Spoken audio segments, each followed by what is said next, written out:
My name is Marsha Bronster, and I was told that I'm here to tell a story about someone in my family who didn't go out east, but also went out west, but not to California. They actually went to New York.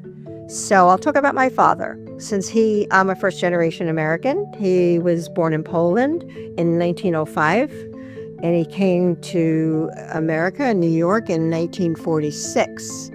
He was a doctor in Poland and were Jewish, and he was in the Holocaust, which means he was a prisoner for 5 years in a concentration camp. After the war, he decided, well, where should I go? Should I go to Israel? Should I go east to his sister? Or should I go west to my brother who lives in New York? And he said, I think I'll go west. So he was kind of similar to the Gold Rush people. And he went west to his brother in New York. He couldn't just go like that after the war because he was very thin and not healthy. So he went to Paris for a while where they took care of him in the country. And then he came to New York. And he came to New York not by, a horse, not by a car. In those days, it was 1945, 46. He came, actually 46. He came by boat. And he used to tell stories how the boat took a long time and he didn't get sick.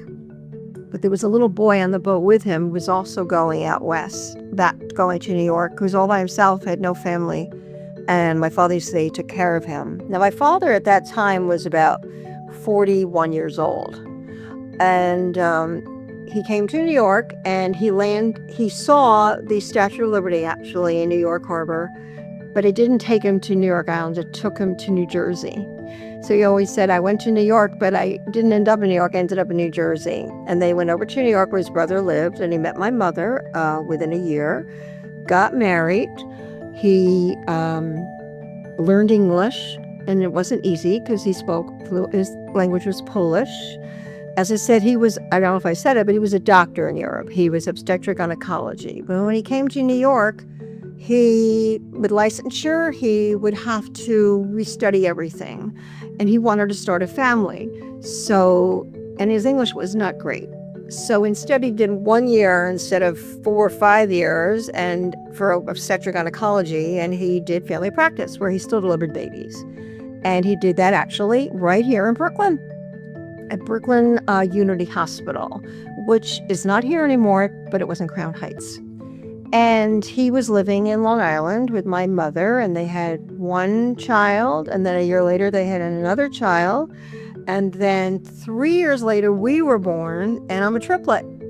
And there were 3 of us, and he was 47 when we were born. My mother was 40. And he basically immediately went from New York City to Long Island, and we lived in Long Island. And his office was in our house, and had a lot of Polish patients. I used to do house calls with him.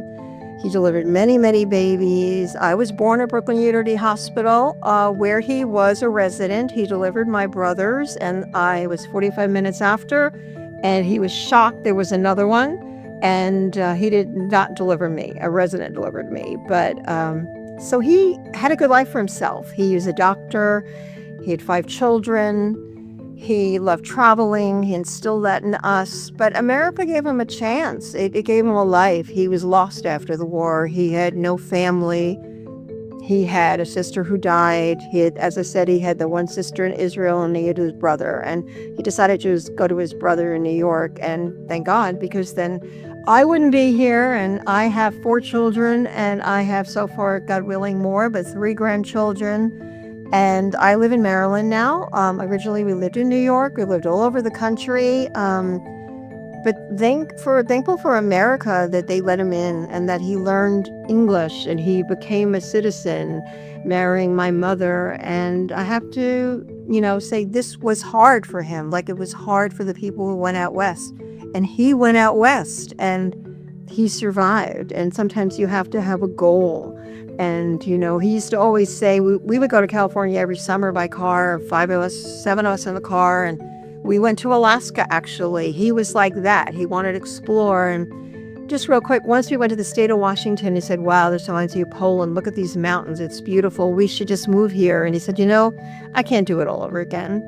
It's too much. So he's like, we stayed in New York and we came back. But he instilled a travel bug in all of us, including all my children. So for my grandchildren, we all travel the world at least twice a year. We're going somewhere. And I say, thank you for America for letting him in so easily after the war as a refugee. And I wish we let more refugees in easier. And because that's what America's all about. That's all I have to say.